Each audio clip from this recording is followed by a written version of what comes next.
بعد كونجيات الصيف، السهريات للصباح وريتم النوم ديزيكيليبري، الرجوع للحياة العملية وتنظيم وقت النوم في أغلب الأحيان يكون صعيب. نصيحتنا ليكم هي: أولاً، تنظيم ساعتك البيولوجية. تبدأ في تقديم أوقات نومك وقومانك الصباح على مراحل من 15 دقيقة ل 30 دقيقة. ثانياً، تحسين بيئة النوم.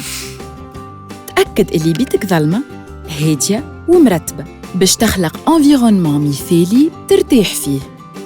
ثالثاً، تجنب الكافيين والكحول في الليل. رابعاً، زيد في الروتين متاعك تقنيات الاسترخاء، التأمل واليوغا اللي تساعدك في تحضير ذهنك وجسمك للنوم.